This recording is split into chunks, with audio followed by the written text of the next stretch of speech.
Inkscape se base sur des documents, donc on a une page au départ, une page qui est généralement, c'est juste une page A4. Évidemment, on peut régler les dimensions de cette page-là. Ça se fait à travers le menu Fichier, Propriétés du document. Et puis là, dans l'onglet Affichage, on peut définir le format, le A4 qui est celui par défaut.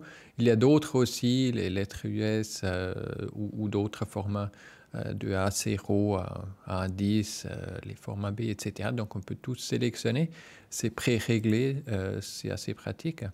Et puis si on a besoin d'une autre taille, on peut simplement saisir la largeur hauteur de manière numérique. En fonction de l'unité qu'on peut sélectionner ici, donc des millimètres par défaut, on peut choisir des pixels aussi, des picas, des pouces, etc.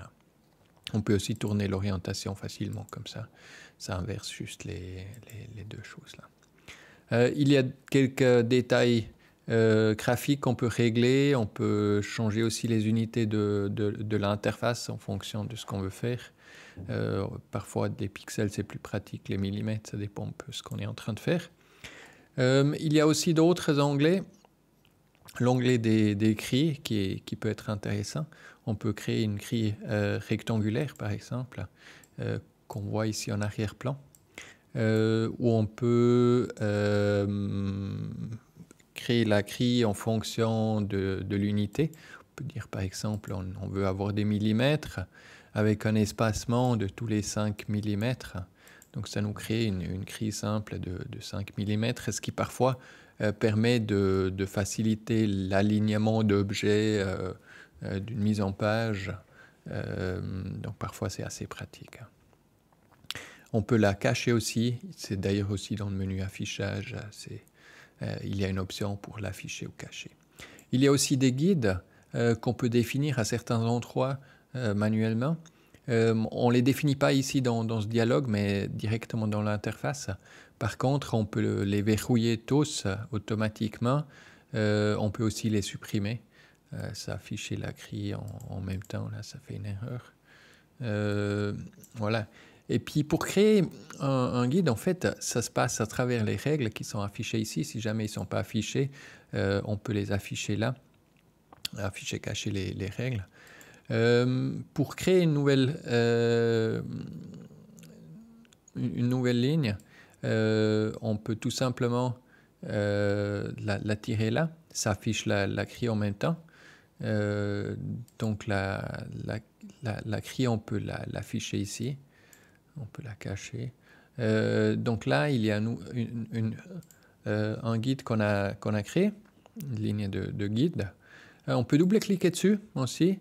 Ça permet d'avoir la possibilité de donner un nom, régler la couleur, donner aussi de ce point ici les coordonnées. Je peux par exemple faire 15 mm plutôt que 25, ce qui peut par exemple faire la bordure du document. Et puis la même chose c'est aussi de ce côté-là. Donc je vais créer peut-être une guide 15 mm la droite, ce qui est pas super simple. Je double-clique dessus. L'angle est 90 degrés parce que c'est tourné. Et puis ici, le document il fait 297 mm de large. Donc ici 15 mm ça fait 282 mm. Et puis là le Y il y a 0, c'est un peu égal. On peut aussi verrouiller les choses là. Puis on peut faire de tous les côtés, si on a des choses à aligner, ça va assez bien de le faire comme ça. Si je clique dessus, avec je peux cliquer dessus pour la sélectionner, puis après sur suppression, on peut arriver à supprimer la ligne de guide à nouveau. C'est un peu difficile parfois de le choper. Donc voilà, chose qui est faite. Une fois que nous avons travaillé un tout petit peu, il est évidemment une bonne idée de sauvegarder le document. On voit dans le titre de la fenêtre, cette petite étoile nous indique qu'il y a des modifications dans le document qui n'ont pas été enregistrées sur le disque dur.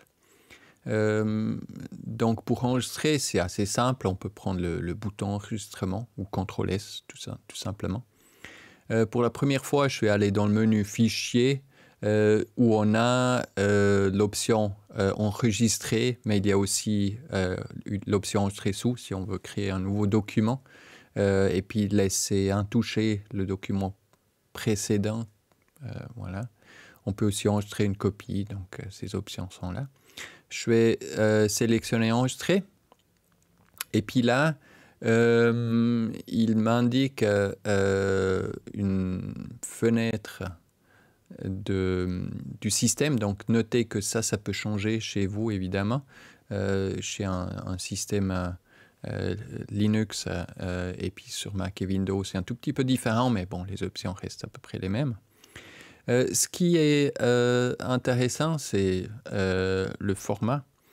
Inkscape utilise un format SVG, mais peut gérer aussi d'autres formats.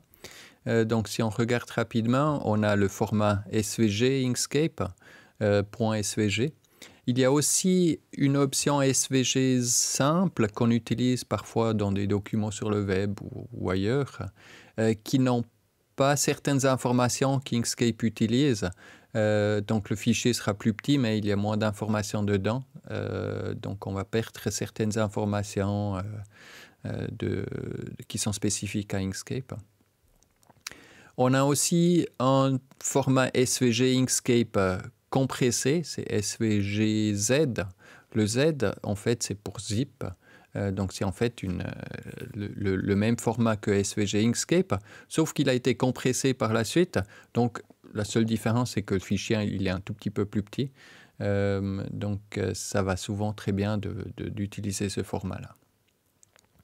On en a d'autres aussi. Il y a pas mal d'autres SVG, variantes SVG. C'est un tout petit peu égal.